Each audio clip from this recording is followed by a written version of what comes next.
Hi, people. We're back. Hey, Finally. we're late. Oh, happy belated Um, check-in, everyone. Happy yes, belated belated, check-in. belated check-ins. All right. We've both been busy, so we couldn't do the live stream until tonight. Well, But better late than yeah, never, so it's all right. yeah. It It's gave me a just, chance to finish reading yeah, Crown of Midnight, so it's yeah. exciting. I But I'm over I haven't even halfway. talked to you about that, so I you'll be know. excited to I hear am my thoughts. like, I'm itching to get your thoughts. Yeah, I'm over halfway done with this. So, Wow, oh, you've moved quite a bit. well, we had conferences last night, and Hmm. being um a what's the word I'm thinking of? It's spring conferences um Right. in middle school, and Yeah. I am an elective teacher, so they only come see me if they want to say hi, and only the ones that don't need to show up.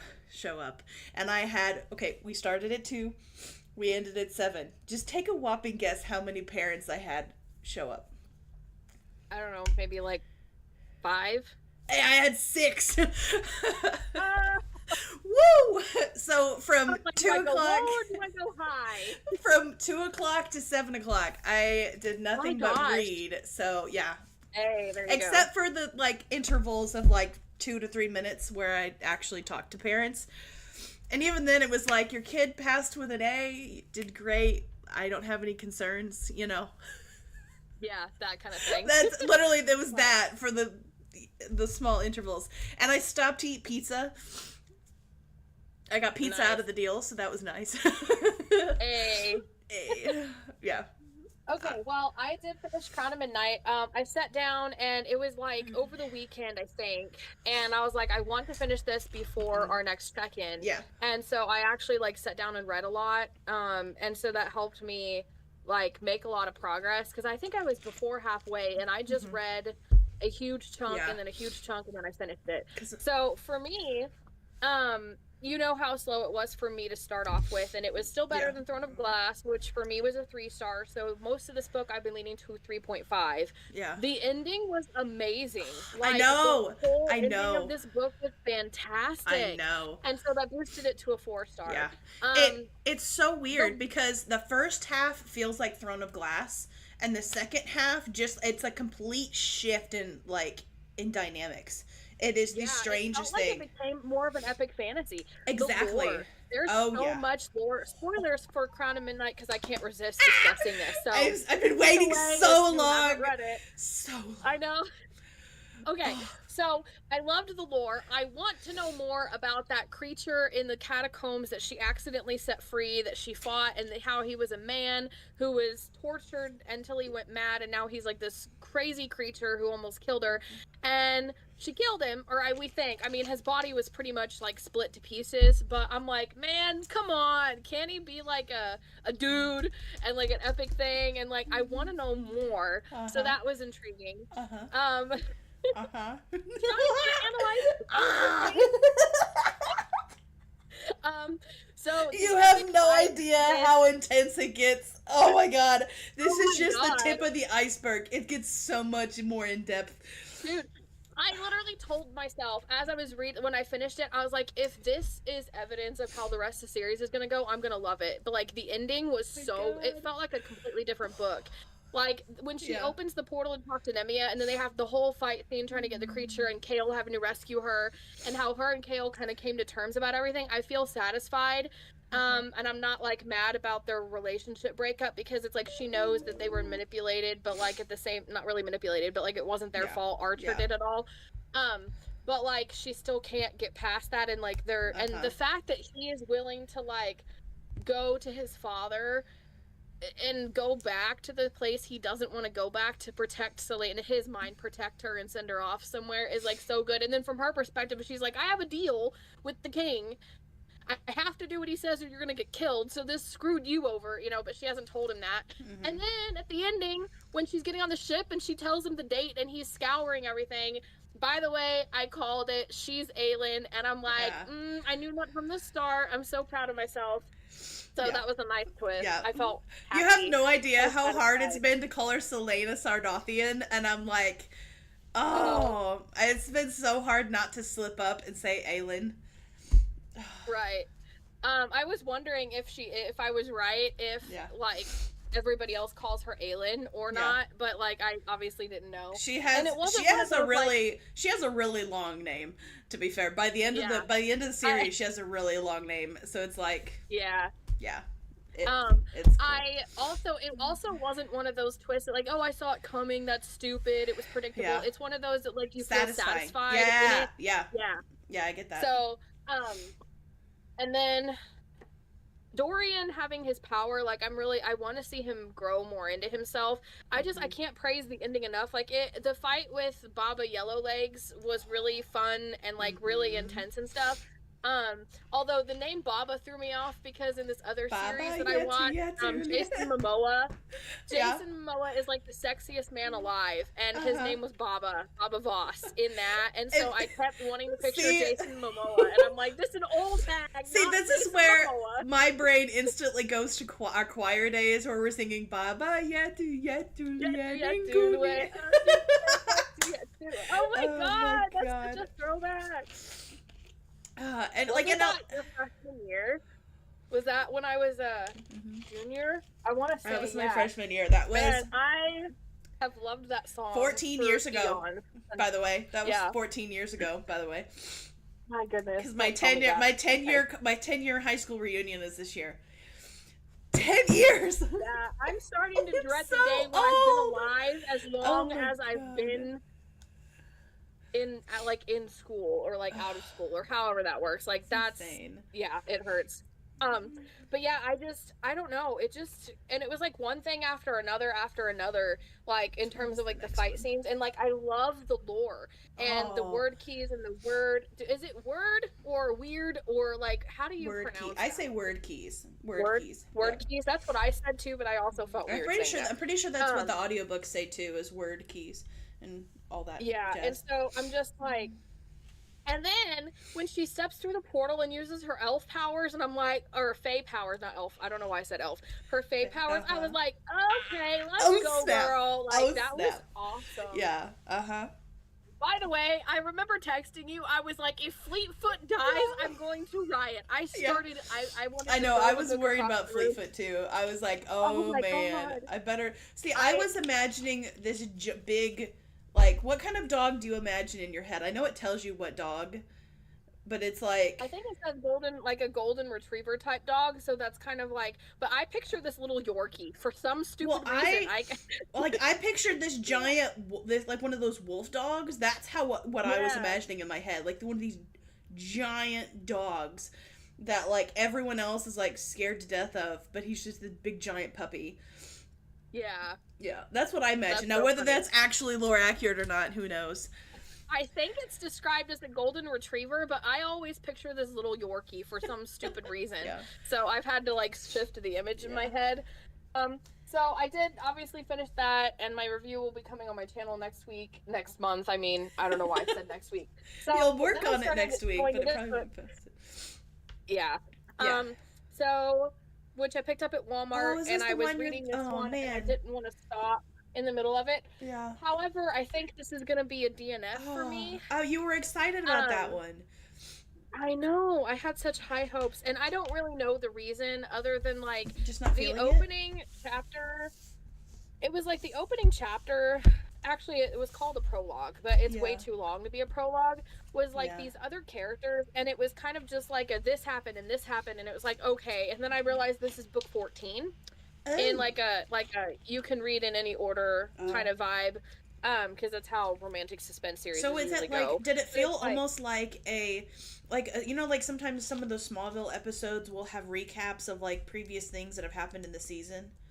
Did it feel like that? On Smallville. Yeah, it was like previously in this series, and it's like jam-packing you with all this information in one tiny prologue. And it's not really tiny, yeah. And it's like, it's a pretty typical romantic suspense setup, because it's like, okay, all of the previous male heroes have formed this security company, and they're all working together with all of their wives, and they all have happy endings. Yeah. And they've hired this new guy, and he's the new dude coming in, and it's got an interesting premise, but I don't know, and I don't know when this is published. Let me see if I can find a publishing date, because it feels like it's older than it is, even though supposedly it actually came out in 2025. So this is like a Oh, brand new release. huh. But you know what I'm saying? Like it Yeah, reads like an early 2000 kind of. I don't know if that's when it takes yeah. place, but like it's just, and it was helping me Is with it my one of those description. things? Like Is it one of those things like you're just not into it right now, or if it's like I don't I think I could guess ever read this? I feel like there's a part of me that could really enjoy this, but I guess the prologue, I was so annoyed and frustrated and just like, what is going on? Who are these people? Where's the plot Could you line? And skip the they're prologue? security for like more thief stuff, and it's like more jewel heist kind of Yeah, stuff. And I'm like, I'm here for like guns and suspense yeah. and more intense I stuff. wonder if And I'm like sure it's gonna get that way, I wonder if you but could like it's me skip judging the the first prologue. prologue. Just skip the prologue. Huh? I wonder if you could just skip the I'm prologue. already past it. I'm Oh, already in chapter 1 at this point, so I oh. read the prologue last night. Well, And how's chapter one going? Is it the well, it's same or is it interesting. It's his different? character. So he went to prison for a crime he didn't commit, and it automatically says that he pled guilty even though he wasn't guilty. Like that was why he'd taken the blame for all those years ago, even though he hadn't committed the crime, because all he wanted to do was keep everyone he cared about safe. So Oh, it's kind of like it's not really like a twist. Like I'm assuming we're gonna get the real reason, but it like felt like too much too fast. yeah, like info Like I would have dumping. let us think that he's guilty for a little bit before we admit that he Oh, pled yeah. guilty when he didn't do it, and then like we find out why. So it's almost And like like the he's author's info dumping. yeah, I think that could be a little bit of it, but I don't know, and it could be my mood because I was really wanting Yeah, romantic suspense, but like that was a it couple weeks wasn't really ago, what and you were I'm like, expecting. Yeah, yeah, and I'm also writing my own right now, so it could just be yeah. like a me issue. Like this is Well, not what I would do, you're so I just writing, can't. yeah, like you're writing what you would do. So that totally makes sense that you're Exactly. not able to sink your teeth into it at the moment. It's kind of like how you had this discussion earlier, like we did, about how like you're not really writing much like fantasy at the moment because that's what you're actively reading or you're in the mood to read. And so Yeah. it's like, It's a really big curse. Like it's yeah, a blessing and a curse because I just like that's why when I was so like not but reading, I was deprived of fantasy. yeah, So I was writing a lot of fantasy, but now I'm but reading fantasy honestly, that like to me is better, like the and I'm beauty not of it, writing any fantasy. like one thing I've noticed, like you're writing, you've branched out into more Mhm. genres. I feel like now that you've been reading more, like I feel like Yeah, I think you're that's reading so much a good. fantasy that you're like branching out in your writing and trying new stuff. Because Mhm. like if you would Yeah, have it's asked really me been like a couple years ago, I would have thought you would have been writing a military romantic suspense. Like that's not something I would have saw you me writing either. like two Like years ago. You know? the funny thing about that is in 2020 when I did the million word challenge and I was at the second to last book, it was The Heart of Christmas, and it was like short stories about Christmas. One of them was military dudes reading like Christmas letters from home, Yeah. and I remember thinking I really wish I could take some of these military guys and give them their own stories and create a series out of that, but I can't. I am not Yeah. that skilled. I can't do it, and I never will. I thought that as I wrote the book, Yeah. and here I am 5 years later, and I'm writing books 3 and 4 right now, That's cool. and I'm like I'm really good at gunfights. Yeah. Like I remember when I wrote my first action book I tried to write, I was like, how in the heck are you supposed to write gunfights? Like I need magic and dragons, please. Yeah. I can't do this. And now I'm like, Yeah. I can do a gunfight. But Yeah. it's like it's the idea of when you think you It can't do makes something yeah. and then you can pull it off. It's like you with how you struggled to read when you were younger, and it's like your imagination's just opened up now because you can read so much, and that's why Yeah. you enjoy most of what you read. Like I don't It's think really I could satisfying when you ever, get to do something. and it's like I don't think I could ever rate a book a 1 or 2 star, just because my Yeah. love for reading books in general kind of like blurs out a lot of the mistakes or the issues, like the issues that a lot of other people find. And it's like I Yeah. don't know if it's just like that honeymoon phase of reading that just doesn't go away, which I'm totally fine with because like Yeah. I literally read for enjoyment and that's my life. Like I teach people how to cook and sew and then I read in my free time. I'm okay with that. Like I don't have to read books Yeah. because my students have to because I have to teach a lesson for it. Like that's not my thing. Like I'm not reading Harry Potter because I have to for my students. I'm reading it because I never got to and I want to. Yeah, and I Yeah. love that. So that's amazing. But because I may DNF this, I'm trying to figure out what to read next. And so I'm kind of like torn between From Blood and Ash I and want your thoughts the on from that one. the This Songbird in one the Heart here. of Stone. So Plus, I'm the dreading next one it, but I comes out don't in know why. August. So I may get into it when I start reading it.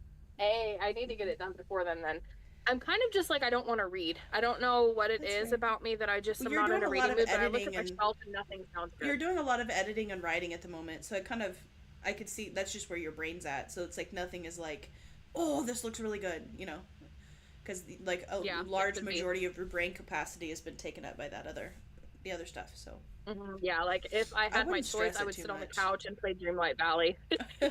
I'm really into Disney Dreamlight Valley Yeah, right well, I now. mean, Like, and you oh my have gosh, like so good. honestly, you have read some books this month. So I mean, honestly, if you want to just take a brain break for a few weeks and focus on other I stuff, was going then to, but I do really wanted that. to keep up a reading streak of like at least reading Oh, once a day this whole year. yeah. That was my one of my I would reading goals for then the do year. So something I was like like, the Songbird in the Heart of Stone, and then just read a chapter a day, like you said you were doing, like yeah, with one of the other ones, and just take it easy. And if you really get into it, then you can like yeah, it's zone a good out idea. and read if you get into it. Mm-hmm. So Yep. That actually is probably what I may do. So, but you said you're over halfway. How are you enjoying the Harry Potter book? And by okay, the way, what book number is this? Because five, I five can't out of keep them all 7. straight. Okay, fine.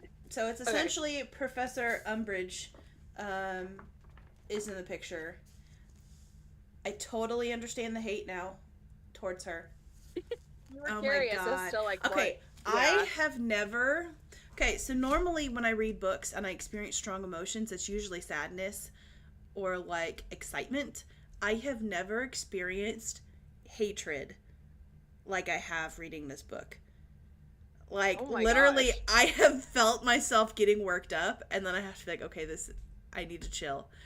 It's a book. That Yeah, I is need to that know. is how Oh my much she gosh. rubs me in such a wrong way. And there's even times where Hmm. I don't know if it's just because Harry's very angry in this book.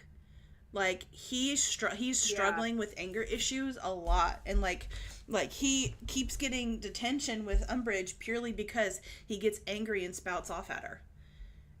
Because Yeah. essentially everyone's calling him a liar and saying that he's crazy, and it's like, honestly. And then it's like I posted in Tome the other day like my thoughts on this, and I don't think very many people responded to it, but like I made a post about how Sirius, Harry's godfather, like seems like first half of the book he seems really immature. Like at the beginning of the book, Hmm. Harry's really upset because nobody's telling him anything about Voldemort or what's going on or anything like that, and keeping him in the dark, telling him not to do anything rash and to stay where he's at.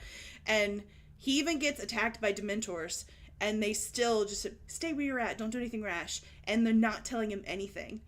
And when Harry, who's a Wow. teenager, by the way, who is not emotionally mature yet in life, is like Hmm. expressing this frustration to people, Sirius, all he can do is try to one up Harry by talking about how, well, I would have been glad. He literally makes a comment. He's like, I would have been glad to, um, where was that? I'm just gonna read it because it just like irked me. And I'm like, Hmm. he's like, personally, I would have welcomed a mentor attack. I highly, a deadly struggle for my soul would have broken the monotony nicely. You think you've had it bad. At least you've been able to get out and about, stretch your legs, get into a few fights. I've been stuck inside for a month. And I'm like, dude, you are a grown adult. This is a teenager. You do not need to one up him on how miserable Hmm. you've been this summer. Oh This is yeah. where Yeah, he that would should have been irritate like, me. he should have empathized with Harry and been like, I totally understand what you're saying. I've been stuck in here for months. I get it. But you can't like that's where a mature adult would have been helped Harry through his anger and helped him be like, hey, I understand. Like of anybody in this room, I would be the one to understand because I've also been stuck in here. Like you've been stuck at the Dursleys. That's what he should have said. Yeah. Not been like, "Oh, you shouldn't feel bad or feel angry because I've had it worse than you have." And I'm like, "Why is Hmm. that? I don't know. It and I don't know if it's because Harry's angry and it's written so well that it's like I'm getting angry because he's You're getting angry secondhand and I'm anger. getting secondhand. I don't know if that's what it Kind of like is, but I secondhand am smoke. like, yeah. it's just, but it's like at this point, like Mm-hmm. I'm debating between a 4 and a 5 purely because I I don't know what it is. Like it's just Kind of seems like it's almost a 5-star to make you feel something so yeah, intensely. yes, Like, I yeah. get That's what that. I'm thinking, Yeah. honestly. And again, Yeah. it's not like it's again getting a lot of plot twists or anything because I know what I know the basic idea of like what happened, like what Umbridge does, and like I like the DA, the secret club that they formed. Like I have a basic idea of what happens to that group and those kind of things. Like I know key points, but it's like there are certain things like that conversation with Sirius I didn't know about, or or like the fact that he's going to start working. I'm at the point right now where he's going to start working with Snape to keep people from like getting into his mind. And I was thinking, I knew that they were had that kind of discussion, but I didn't know where in the timeline that was going to happen. So I assumed it was going to be the second book because I've gotten hints that the second book is mainly like Snape's story, and so I assumed that it was going to take place then, and it's taking place Mhm. right now. So I'm like, oh, okay, I'll take it. Nice. But it, That's so cool. it's like I don't know, I'm enjoying it, and I'm like, and I did get Sunrise on the Reaping today, but I'm not like in a huge rush to start it. Like I don't know, Yeah. it bothers I me haven't when got it yet. when people get a book and they like literally they speed read it overnight. I'm like, savor a new book in a series, especially one that's established and that's older, like the Hunger Games. Savor it. You know what I'm I can see saying? both sides Like because like I I can can't hold back understand. my excitement. So like I'm a very impatient person, so for me I have the other issue, and like I had to slow myself down like on Onyx Storm because especially when you're like really Yeah. looking forward to something. But I have that issue with like food, like I'm Yeah. trying to savor my food and it tastes really good and No, I I'm get not that. probably going And to when get it to comes eat to the same food, thing if we're again. talking about food, then I would be on the other end of the spectrum. But it's like Yeah. I don't know. Like Yeah, no, I get where you're coming from though. I've never really had a book that I've been such like that I will like that I pre-ordered that I have to read just right this second. Like the new Hunger Games book will be my next read for sure, but it's like I don't want to just throw this out. Like I'm into this at the moment, if that makes sense. Like Yeah, that makes sense. I'm like Honestly, it gives me I'm time in to this buy mood. it because I kind of want to read that at the same time. Yeah. So I'm, I just yeah, so it gives me time to actually buy it. like I want you to experience A Ballad of Songbirds and Snakes, the book, not the movie. Like the book was Yeah. so much better. I will die on that hill. Hmm. Like that book was so much better than the movie. I believe you. Yeah. And it's so interesting getting in his head. Like I still Hmm. don't like snow, but like literally the inner workings of his head. I would be like interested in getting getting like a psychologist's thought process on like if they were to read that Hmm. book and to kind of like talk about his how his brain worked and how his thought process was, because Hmm. it's so intriguing, because he's definitely Yeah. not a good guy. Like he's not a good guy, but it's like there's times Yeah. where you feel empathy for him, or he's like fascinated with things, and it's like and you feel for the other characters at the same time, and it's like I don't know, but it makes his Honestly, behavior make way more sense. Like in the main trilogy, it makes his behavior towards Katniss make way more sense. Like why he does yeah. certain things to her. Yeah. Honestly, I'm actually really excited for Haymitch's games Yeah, because me I too. really loved Haymitch's character. Hmm. And so that one is like the most, and like if I had to say like, oh, this actually like I don't want to read anything, but that actually sounds like a good book and Yeah, I want to read that. yeah. Another thought that I forgot to mention earlier, and how again, I look at my shelf and nothing sounds appealing. I actually watched The Fallen. That was one of my other topics to discuss, but I actually watched the TV show To Fallen by Hmm. Lauren Kate. They adapted the book. The movie flopped, but the TV series is currently ongoing. And I watched all 6 episodes that they have, and I'm waiting on episode 7. And it's nothing like the books, but like Really. they pretty much kept the character names and the fact that they are in a facility the same. The Hmm. rest of it is all different.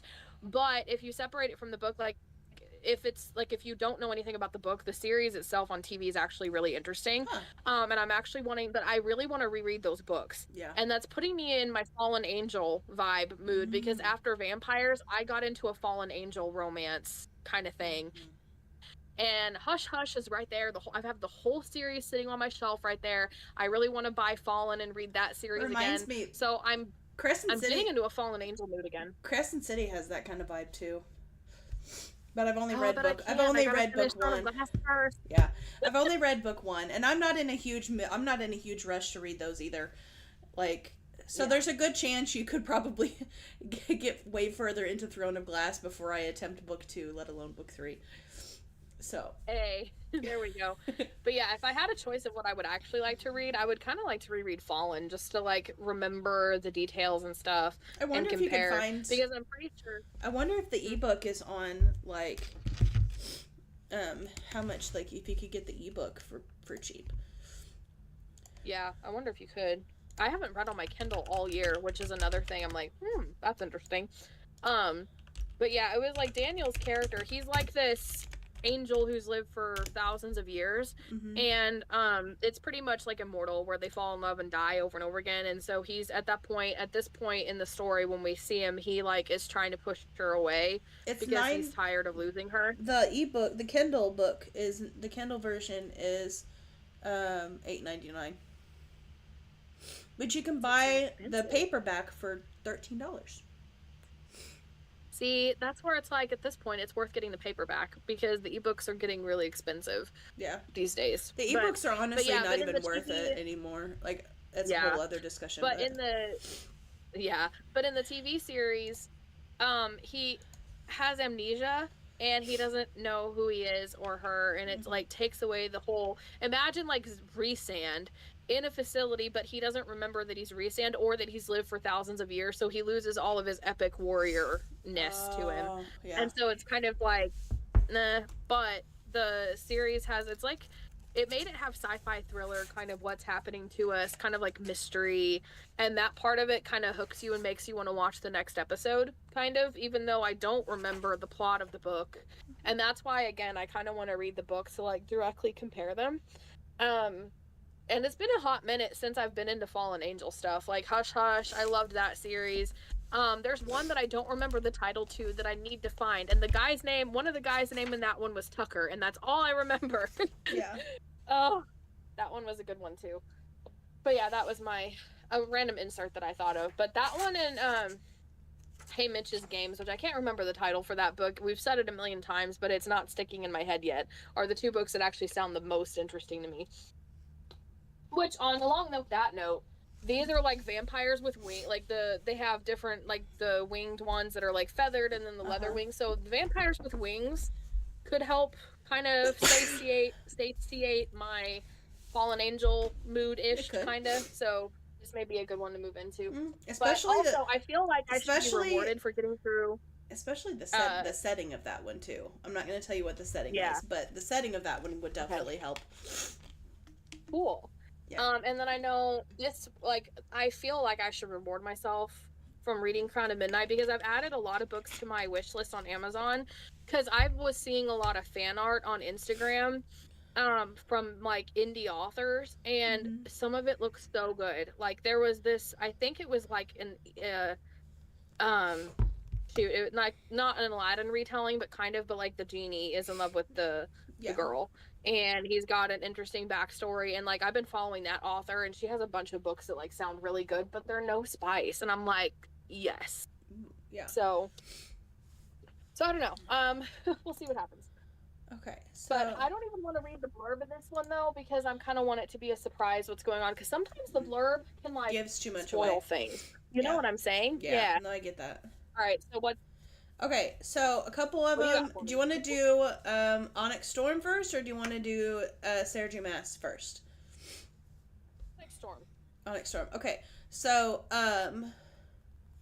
okay, that's the other one. Okay, so the only thing. Okay, Carissa Broadbent, the one that you're thinking about starting, that's book 3. So Carissa Broadbent posted on her Instagram a few days ago that she's actually starting book 5, and she blacked out. It's the blank and the blank blank, and she blacked it out. But she put a screenshot of her computer, and she's starting book 5. So Just so you should know. Nice. Guess, and the way she writes, the way the Naxia series is, you have sets of duologies for different characters, and so book 5 is like a new book, It's new a couple. new book, Yeah. a new couple. So, yeah.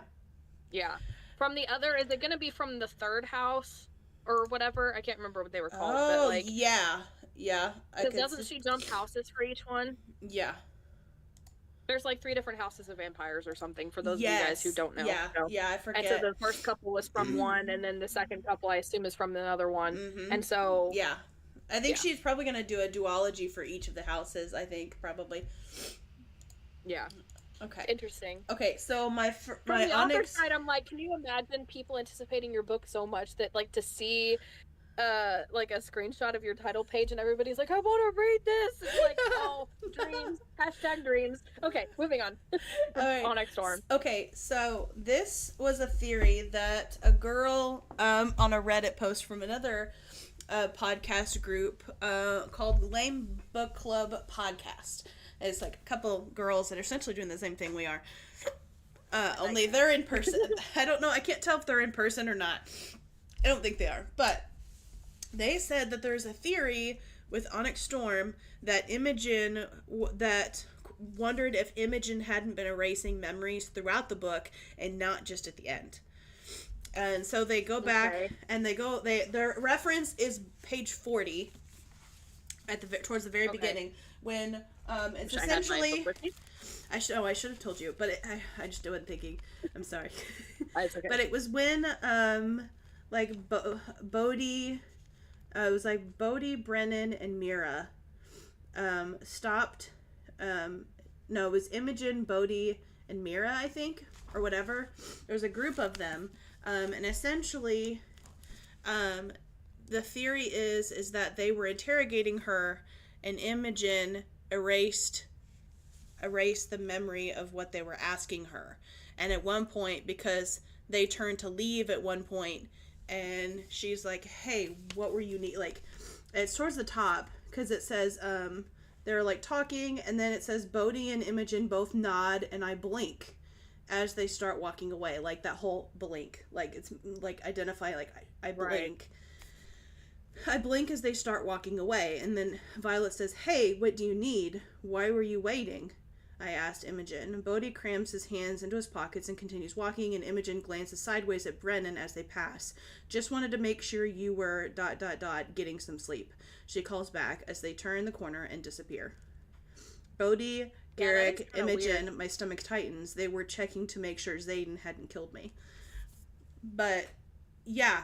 I think I probably would have associated it with that at the time, them not trusting Xaden, but when you say it in context now, it kind of sounds a little knowing odd. That Imogen erased her memories later, and I would have to go back and read that whole scene in context to get a real feel for it, but it's definitely an interesting theory. Like, the fact that Imogen is okay with doing it at the end tells, like, she's quit doing it once, that means she's okay doing it multiple times. Like, as soon as you cross that line of doing it on a person, it's like, And we know Imogen wasn't the biggest fan of Violet anyway, and the only reason why she tolerated Violet was for Xaden. Yeah. So I wouldn't be opposed to it. I wouldn't either. If that's true. Yeah, I wouldn't either. I'm kind of taking every theory with a grain of salt. Yes, I am too. I'm not. Theories from the last one. Yeah, I was even hesitant to bring it up. Doing it, I'm just not taking anything for real until it happens in the book. You know what I'm saying? Yeah. I was honestly theorizing is so much fun though. Yeah, I was honestly like questioning whether to bring it up. Like, I was honestly questioning of whether to bring it up at all, just because of that very reason, that I don't want to fall into that hole of, like, theorizing everything. Also, another random thought, somebody in an interview, post Onyx Storms, in an interview, somebody asked why the islands weren't displayed on the map in Onyx Storm, and Rebecca Yarros said that it would have contained too many spoilers. I get that. That it was determined that it would have contained too many spoilers, and that's why they left it out. Which is one of the big criticisms that people had, was they thought it was confusing because the islands were just kind of come out of nowhere. But it's like she purposefully left them. She had to leave them off the map because they thought it was going to be too many spoilers, and it was determined. To the map once, so I'm trying to figure out how. Yeah. people people have been so confused about certain aspects of Onyx Storm Yeah. that confuses me why people are confused. Yeah. You know No, what I'm saying? I get that. Yeah. Yeah, I'm like, just go read Lord of the Rings and it'll help you guys, I Yeah. promise. Because that's like the most complicated. But yeah, I love theorizing and stuff, but the thing is the person has to be able to separate Oh yeah. what's real and what's Theory actually in the from book in their reality. mind. So I Yeah. feel like if a person can't, Yeah. then they shouldn't be. But me and you are smart Yeah. enough to like not be like, this is canon. It's like, no, honey, it's just a theory. Relax. Yeah. Well, and I But think the theories amplified my questions on certain characters, and I yes. overemphasized, like my brain over prioritized them too high, and I think that's partly why part of my like my disappointment, I think, was the fact that like we had went over so many theories that my brain had prioritized certain characters, thinking like, oh, these characters must be essential to the story, when in reality they're not. They're not that important. Yeah. And it's like That makes sense. that's where this time around I'm gonna have to like be like, okay, is this theory actually sound like it could be something genuine? Because we know Rebecca likes to hide key things really discreetly like that. So that one was like, okay, this actually could legitimately be a thing, because we know Rebecca likes to hide things. Like she's hid her second signet and supposedly showed up earlier on in the series, but we never picked up on it. So it's like we know that she's really good at hiding things. But well, a lot of it is picking up on what things she's actually leaving a mystery. Like the ending when Xaden talks about his brother, and it's like he says something to the effect of, "He knows what I've been going through. How could he do this?" So obviously there's something who's dropped a hint and a clue for us to try to figure it out. So there's certain things that she wants us to theorize about, and then sometimes you just get the ones that are like off the wall where people are just saying stuff, which is fine. Like that's still fun to do.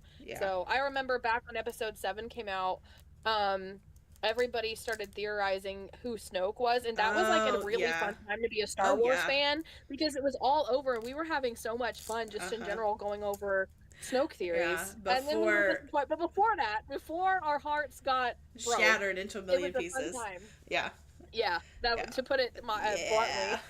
Yeah. I was trying to be nice. I'm just kidding. Our heart was shattered into a million pieces, and then on top of that, they spit on the dust of our hearts. So, yeah. Yeah. I mean, at this point, they're not just in pieces. They're like on the ground, shattered, covered in dust and gunk. And spit-covered ashes is what remains of our hearts. Pretty much. Sorry. Can you tell that I'm slightly bitter? Can you tell? Just a little bit. A little bit. Okay. So my next article I was actually on Facebook when I saw a post from I think it was Rebecca Yaros. Let me pull it up real quick. Yeah, it's like an article that was said, graphic novel adaptation of Rebecca Yaros' Empyrean series takes flight with 10-speed graphic hiatus and Entangled Publishing. And so I think I'd read something that talked about that's what she was kind of working on when she's not writing, and she said, there's something so special about seeing your words come to life through art, and I feel fortunate to have that experience in this medium. I can't wait to dig in with the talented team of artists and editors to create a truly one-of-a-kind experience for readers. And speaking from experience, like you have to have a lot of communication with an artist, and so it does take a lot of your time up, and so that explains why, like, what she could be doing in her break, and you're probably not going to have a whole lot of time for writing when it comes to something this big. I mean, I've never done a graphic novel, but like I can take one or two scenes that I've done and like how much work went into that and multiply it for her whole book, every single scene. So like I imagine she's probably not going to write for a while, and that kind of makes sense, but like I'm down for that. And that's one of those things that I would actually buy a copy of a graphic novel, because it is different enough from the book that I want, not different, but like visual, I want to be able to see that. And I wish they would do that for ACOTAR, like in the whole series. You know, we talked about that one artist that there's fans that are doing series, it, fan artist. But I wish there would be like the official author doing it so that we could buy it. But 100%. So I'm down for that. And the thing is, like, she,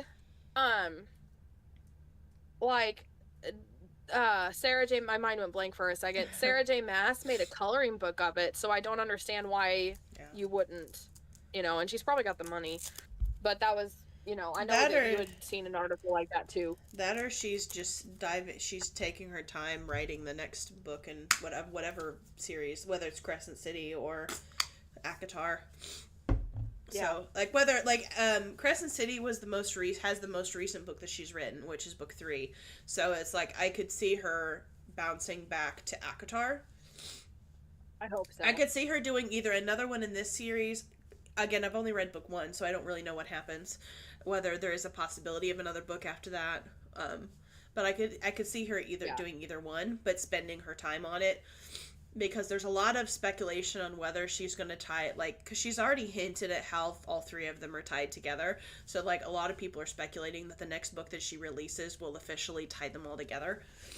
And but yeah. Or, and some people are speculating that there's going to be a whole, because of reasons I can't tell you, that there's going to be a whole nother area that's introduced. Because you haven't got far enough into Throne of Glass yet. For, you know, Progress. To be fair, you're making progress. Is Assassin's Blade after this, or is it after book 3? No, it's after this one. Mm-hmm. Okay. I think I may read a book to take a break and then try Assassin's Blade, but that one it probably will feel really quick because it's short stories and not like there's like four or 5 different short stories. Yeah. It's her past and how she got to the prison. Yeah. I would say that like most of it I don't care about, and so that's my only hesitation, but I really want to know Sam. Like, that's my drive. And I'm like, I'm worried he's only in, like, the last 2. But, like, I don't know. We'll see. We'll have to see. Yeah. I also meant to tell you that I hate Archer. And I didn't really like him from the start. So, yay me for picking up on the fact that Archer is a douchebag. Yeah. Honestly. I don't like him. Okay. I see how he had his reasons. Like, I love the fact because villains usually think they're the good guys. And in this case, he thought he was doing the right thing, kind of. So, I liked that. It's well written, but I don't like him. Yeah, no, I get that. Okay, so a little bit of discussion. Katie.com on TikTok brought this up. This is her opinion, like her thoughts that I'm just kind of like, honestly, I'm like that. So she essentially brought up that in an early interview when Sarah J. Maas was writing the first book in the Akatar series, that she was writing Nesta and Elaine as the stereotypical evil older sisters. Like, that's how she was writing them. Like the evil stepsister trope? Yeah. Okay. And so a lot of people have been going on about how Elaine is so sweet, and somebody else made this comment that there's no way that Elaine could have a negative trait because Sarah G. Maas said that she loved Elaine because of how sweet she was. And this girl, Katie, makes the comment that Elaine does just as little, if not less, in the cottage than Nesta does, but because the fact that she's sweet, she's a good person. And how many times thought that about Elaine from the start. She comes off as like so like, oh, you're so innocent, so you can't do anything, but she didn't do anything either. And a lot of people are saying, innocent and sweet and did nothing. But then like a lot of people are like giving her a pass because of how sweet she is, when she, like, Katie also brought out that it's like that's manipulation is definitely like that's very manipulative of like, you know what I'm saying? And it's like, if like we can't talk about how horrible Nesta is, but then also talk about how Elaine also did nothing and did even less than Nesta did. But Nesta gets all the bad rap purely because she's the older sister. She's the oldest, so therefore she gets all the crap. And it's like, no. Yeah. Well, the fact that Nesta and Feyre have always been like, protect Elaine. Mm-hmm. Like, I get that if she's like a really little sister. Like, I was really protective over my little sister for a long time. I'm only just now kind of like, okay, she's an adult. I don't have to protect her anymore. Whatever. But like, it's just like, but Elaine is an adult now. Elaine is also like, the middle sibling. Like, they enabled her to act that way. Yeah, and that's the thing. And it's like, at some point, you have to stop being the one being protected and kind of just step up and for yourself, kind of. I don't know. I didn't like the way that both sisters acted around Feyre, but it made Feyre a really strong character, and I like that Nesta has had a redemption arc, so I like her character I'm just now. not looking forward But to Elaine Elaine is at just all. like, oh, I'm so sweet and innocent. I can't do anything for myself. Like, we've been watching Once Upon a Time, and it's like Snow White is sweet and innocent, and she takes matters into her own hands too, and like fights for herself and for the people that she loves. So Yeah. sweet and innocence is not an excuse for passivity. Yeah. Yeah. Just saying. And I just like I'm not looking forward to Elaine at all. I don't think any of the male characters in the series deserve to be tied to that. So I don't like even then, like I saw a video that essentially talked about the fact that in the Frost and Starlight, the small one that felt like a Christmas special, that when Reese went to go talk to Tamlin, and it's like some people were saying it almost felt like Reese was rubbing it in his face, almost like I got the girl, and it's like they showed at it from the perspective like he's literally eating his holiday dinner alone in the ghost of a castle, and Reese goes and kind of rubs in his it comes off as him rubbing in his face to like check in on him, but it's like I don't know. I want a I want a true Tamlin redemption. Like that's where I'm at. Like and everyone saw Nesta as this truly horrible person, and she got a redemption. So why can't the good turned bad guy get a redemption in the end? Like I don't know. I also feel like it's interesting to think about how readers think, because like Dane in the beginning kind of made a mistake that had greater consequences than Tamlin, and yet Tamlin is so hated, and people have come around for Dane and felt like, okay, Dane's good, he's had a redemption. Like granted, she's made an arc that way, but it's like I don't understand it, because Dane's mistake had a whole lot more consequences that were horrible.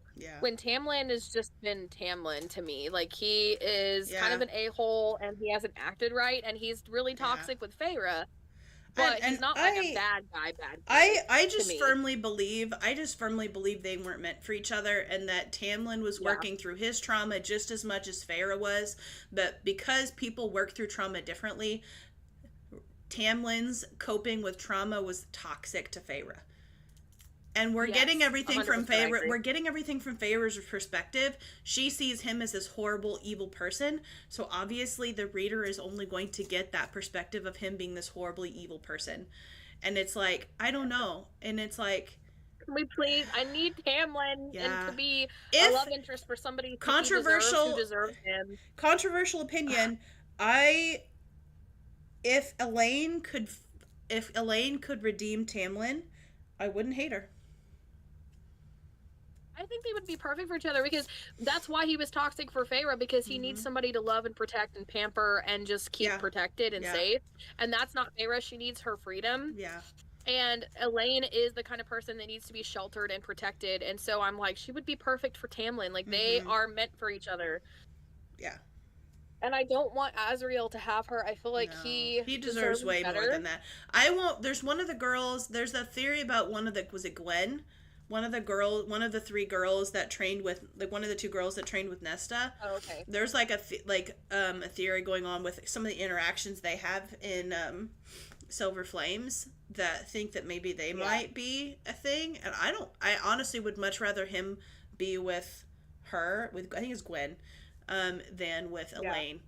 I feel like him and Elaine are just a fling. I don't feel like it's anything serious. And I honestly feel horrible that what's Tamlin's second, that Lucian. I feel horrible for Lucian, because Elaine is so manipulative and so whiny and so I want this, I don't want to be with this person, that he is literally just suffering in silence. And I hate it, because everyone else in that area other than Azriel and a couple of other girls have like a partner or whatever. Like Feyre has one, Nesta has one, and it's like not everyone has partners, but like everyone else is content, it seems like. Or at least from the outside perspective. And it's just, I don't know. Well, Amryn has some guy that she was getting with too, that they mentioned. So yeah. I just feel bad for him. I do too. I haven't actually thought about that, but once you mention it, like there's a certain sympathy with Lucian. So my next one was an Audible deal starts today ahead of Amazon's spring sale. So anyone who doesn't have an active Audible membership should be eligible for it. So you can get it for 99 cents a month on their Audible page, and it's like 3 months for 99 cents. Although I think I already tried this and it didn't work and I'm not eligible, so it doesn't work for me, but that would be awesome if it did. Um, I canceled and mine so, and the because same I was thing. just financially I'm in a bind at the moment, so I canceled mine because I'm like I remembered that I had Hoopla through my library, and so I'm like, you know what, I'm just gonna borrow the audiobooks for a while. Yeah, I get that.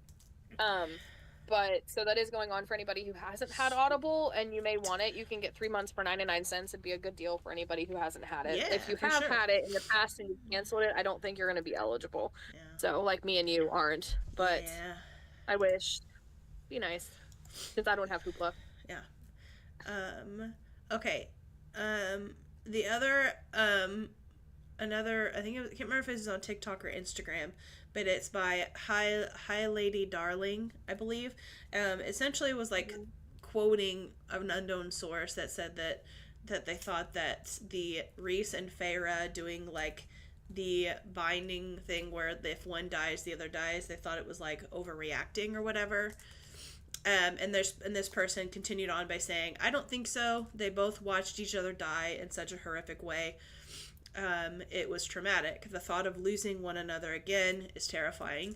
Imagine loving someone so much that you would rather die with them than live without them. If the future they both die, doubtful." And then quotation again, parentheses, it says doubtful. Parentheses.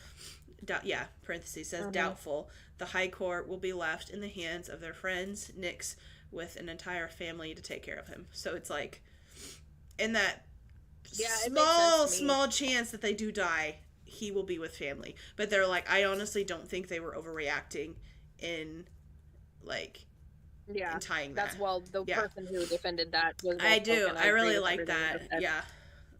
That it's like, So, yeah.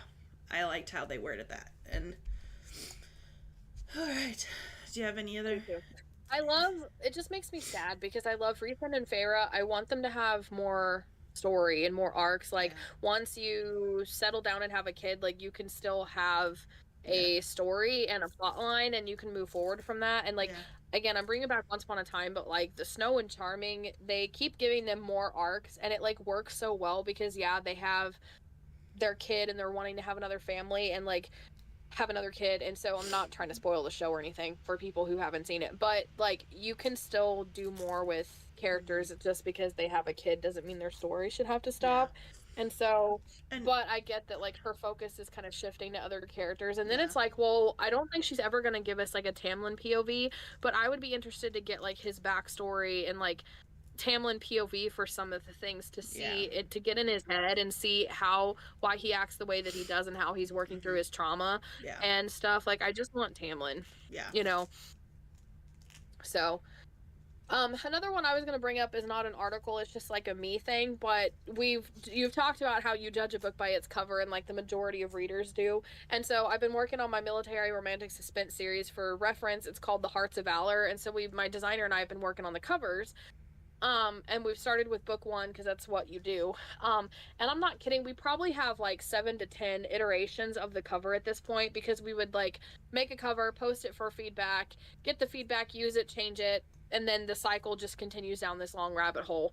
And so it's like, it's really been interesting to hear readers' opinions. Like it's my target audience, which is like Christian fiction readers, basically. So keep in mind that's just one particular audience. But there are some people who don't like people on the cover, and they will not read books if a person's on the cover because they love their own image for the characters in their minds and they don't want I'm anything not to one of ruin those that. readers.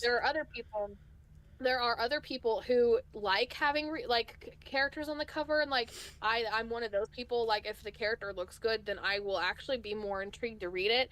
And there were a lot of people who liked the covers that we did that didn't have anybody on there, any couple on there. that was just like the setting, and like they won't even touch a book if it has a couple on the cover. And then other people said that the silhouettes looked better because it gave the couple on the cover and still felt like a romance while also still leaving the characters vague.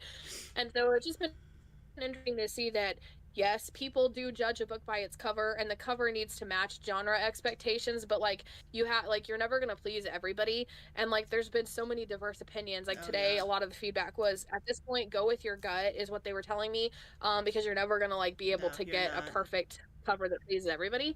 And so it's just been really interesting to get into the minds of like my target audience, probably for the first time, because they are like it's exactly my target audience. With my fantasy, a lot of the Christian readers in this group don't read fantasy, even Christian fantasy, so it's been interesting to actually have a target audience I can discuss things with. But it just goes to show honestly, you how important covers are. If you, they'll make or break a book. Like if you put too much in, like readers can nitpick, especially, and it's like it's like I will never read a book that has people on the cover. It's like, great, go on with your life. You know, you could give me more I mean, you could literally you can have more constructive feedback other than I don't read a book when it has people on the covers ever. Well, why? Yeah, I guess you know what I'm saying. It's like it doesn't really, and it's like when I think of romance, I think of a couple. And if it's military romantic suspense, then you're probably going to have some type of couple on there. But like, I agree. I like the silhouette. I feel like the silhouette's a good balance between the two. Like not having a person at all and then having a couple, because like people can insert their image into the silhouette if they want. But it's like for those people that want a person, it's still there. But it's like, ultimately whatever, like, and that's where it's like when you get into any topic, if you ever like any hobby or whatever, if you get too heavily into people pleasing, you will make yourself miserable and you will take the fun out of it. Like, go with which one you like best and don't worry about what they say. Yeah. I mean, it's been kind of a nice little lesson, but I think for me a lot of it was like I'm going to say the word trauma, but not really trauma. It's just the issues that we had with the Valiant series covers being wrong totally so many different times. It like now I'm taking it too far the other way. No, I get, and but my designer's really good. So but yeah, it's been interesting, but it's really like me being actually able to get input from the target audience has been a huge thing. And honestly, throughout this whole process, I've got like a lot of the comments today was like, it doesn't matter what cover you do, I'm totally reading this book. Like they're actually like the more involved they've been seeing these different iterations, a lot of them are actually hyped for the book. And I've had a lot of, when is it coming out? And I'm probably going to do a Kickstarter. And so I'm leaning more toward the landscape one. We just have to fix the landscapes because there was an issue on my side of things with that. And doing a like for the hardback, like that being the dust jacket, and the hardback book, like you getting to the Kickstarter supporters getting to choose the couple or the silhouette for the hardback on the inside. So like we get to use all three. Sweet. So that's kind of like the one that. I'm moving toward. Yeah. It sounds like you've found the spot where you're happy with it. Like through all of the discussion, I feel like I get that. Yeah. It's just basically it's like these three are like my cover and I can't choose between the three of them. And so, but I've definitely come to a happy place. And like the new dog tags, because the dog tags was a big issue because they like if they were blank, they weren't military standard, but you can't just get a fake name because it has like your social security number and like ID number and like your name and like all that stuff. And it's like, well, you can't do a fake one. Yeah. Mom has Papa's from Vietnam. Like has all of his uniform really cool. And everything. I didn't know that. Yeah. When his mom, Granny Josie, passed away, Mom got, I think she got his uniform and stuff a while back, but she has his dog tag somewhere. But that's so neat. That's amazing. Yeah. So we found like it's like a silhouetted version of the dog tags, and cool. the new one has it where it hangs off the letter at the end of the title, and it looks so good. Cool. And so that's the happiest part for me. Like I don't care about the couple, I just like the dog tags. Yeah. So. Yeah. And if you remember when you finally reached that point with the Valiant series where it felt like you could look at it on the bookshelf and you genuinely feel proud and it feels like a complete feels like a series. Like you find like you had to go through all those different variations. One, you were published for a while and you know, and you had very little say in those covers. So, like, in my head, it makes sense that you went through so many iterations because you were finally getting a say in what the cover was, and you were going through, Yeah. like, person after person, and you finally got with somebody that knew what they were doing, that were able to be consistent with you on working on the covers, and are continuing to be able to work on the covers, and that you have them all now, and it's just it makes sense. But I think that's an experience that with you for you that's going to be unique to the Valiant series. I don't think you're going to have, like, or at least I hope you don't have that many, like bumps in Now the that we road. have a way to get feedback Yeah. that's been valuable to me Yeah. and my Yeah. designer, I don't think I'm gonna make that mistake again. Well, And it's like, not so shout much a out to Ren, mistake. by I the think way, it's because just he's more of the one a who did yeah. all these designs. Yeah. He's been amazing to work with. So, Yeah. but yeah, it's I like the fact that I had that experience because it made me grow a lot, and so I know a lot more now. And it's like one of those things where, like, if you're a self-published author, you're gonna have to make a lot of mistakes to Yeah. find out, to like learn, you know, what to do now. So Well, like, you it's like, if learn I could talk to my younger self. you learn from mistakes. Like Yeah, anytime that's true with anytime life. anytime I would, like, mess up on something, mom always, like, the one thing I always hear her say in my head is, you take it as a learning opportunity. Like, if you screw up, if you say the wrong thing and you an email from your boss saying, like, hey, don't do this, and it's like, Hmm. students should have like this, like, they shouldn't be doing this, and it's like, yeah, I screwed up, you know, yeah, you had made some mistakes with the covers, trusted some people maybe that you thought were knew what they were doing, and it turns out they really kind of didn't, and it's like, Yeah, it's a learning opportunity and you learn something from it, and so yeah. yeah, that's all very true. And it helps now, like, you can tell the difference too with Ren's, because he will look up, like, because I was telling him, like, well, when I looked at the top 100 in, you know, like, romantic suspense, this is what I saw. And he's like, yeah, I saw that too. So it's like, I can tell the difference between He's him and some doing of the his other people that research I've too. worked with, Yeah. because they never tried to find comparative titles or, Yeah. you know, Yeah. other covers in the genre. But Yeah. so did you have any other? I think that was all I really had to talk about. Okay. um I had one other one that was kind of interesting. So there's this book called Careless People, A Cautionary Tale of Power, Greed, and Lost Idealism by Sarah Wynne Williams, which is probably, it's like, sounds like a nonfiction. mhm. It came out a few days ago, and this was March 14th, so it's been a week ago. Yeah. And it's making a huge splash, and the book is an insider's look at Facebook/Meta and how Oh, I've heard tech about people that like Mark one. Zuckerberg, Yes. yeah, I think and I've went seen off the videos rails. on it. Yeah, and how it explores how the more power they grasp, the less responsible they become. And so it, like, ticked off something. So Mark Macmillan, Zuckerberg. which I think is the publisher, Yeah. is defending the book. Yeah. But it brought up an interesting topic, because I'm editing a book right now that's kind of a political style book, and it's a fiction book, but it has a lot of political beliefs in it that's really fascinating to me. And so it was really interesting. So the arbitration order filed by Meta regarding their book Careless People, Macmillan Publishers was defending that. I don't know what an arbitration order is. I Yeah. need to actually Honestly, find that out. from what I heard, Mark Arbit- Zuckerberg was trying to get it off shelves. Like, he was trying Oh, to, like, okay. remove it from shelves or something, try to get it like, you know, but it's like, Yeah. makes him It look says even more an out-of-court- suspicious. Yeah. So an arbitration order is an out-of-court resolution of a dispute between parties to a contract decided by an impartial third party.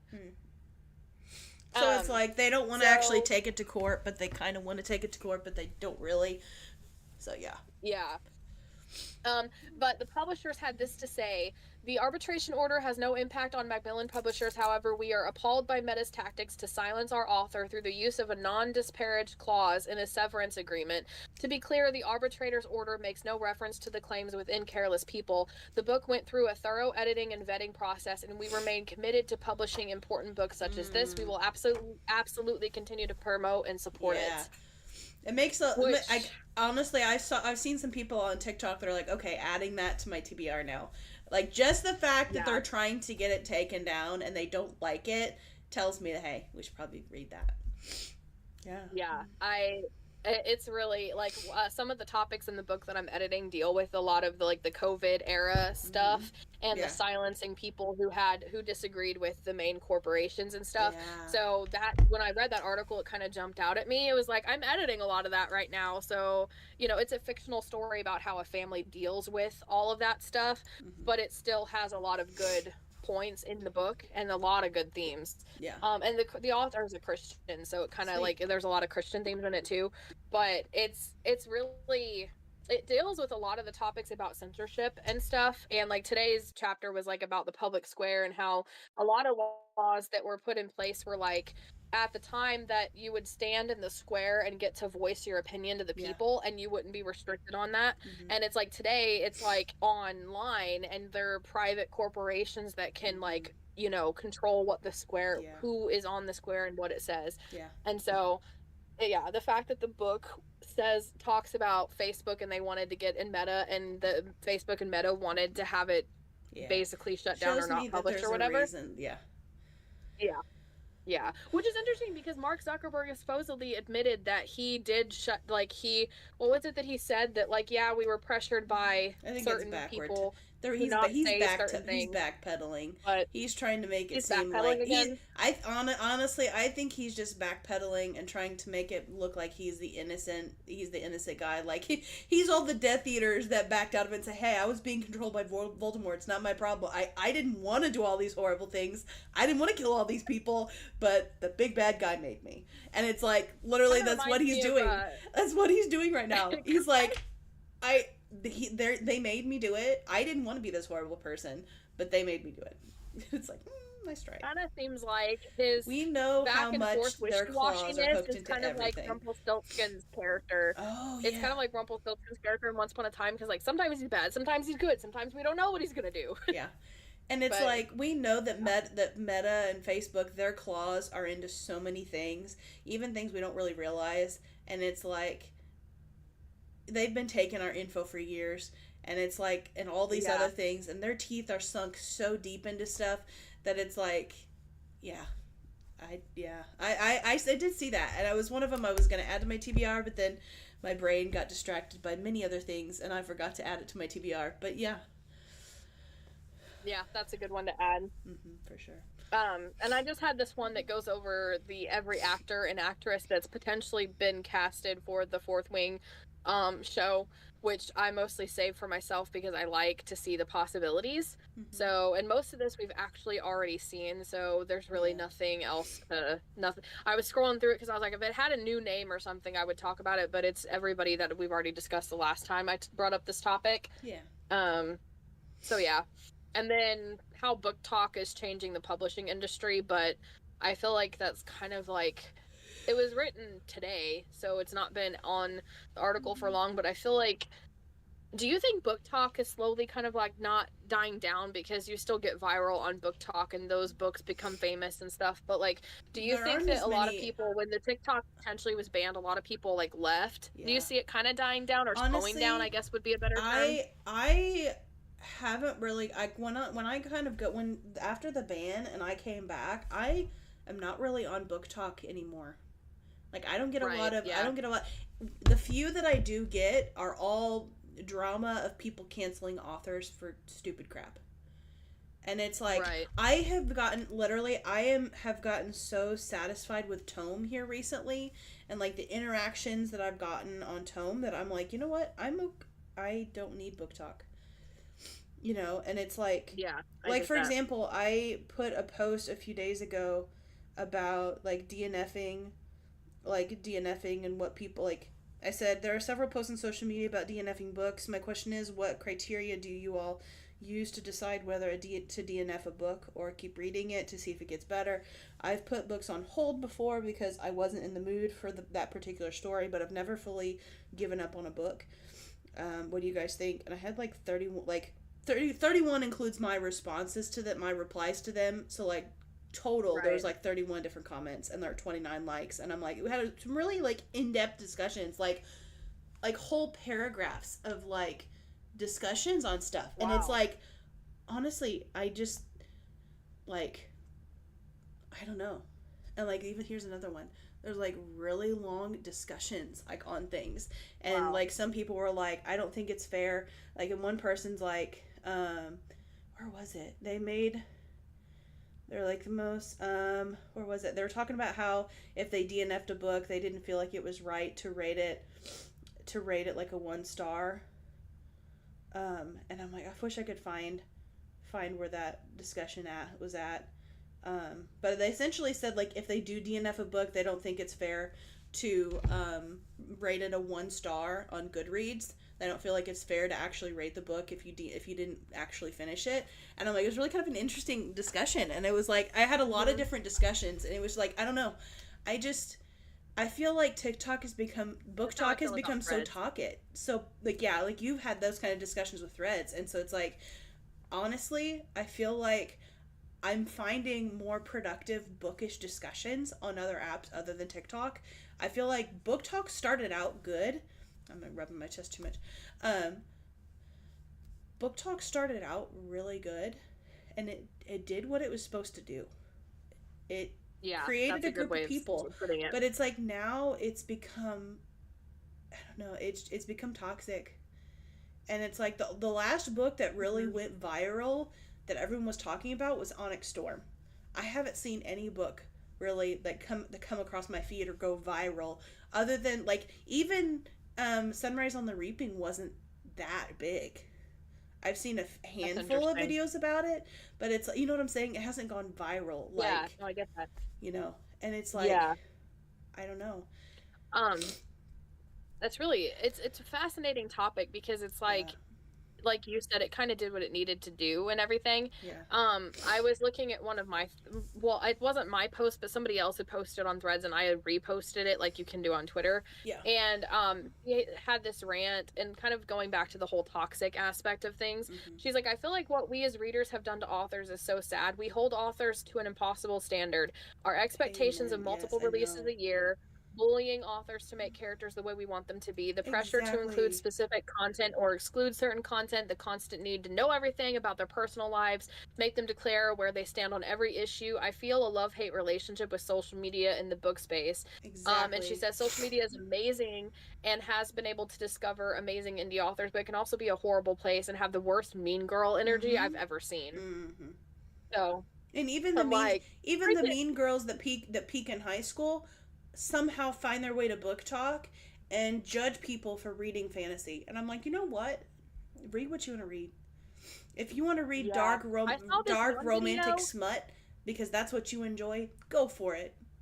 But it's like don't Yeah, I dog other people and belittle other people and make them feel like they're lesser just because they like a different genre than you.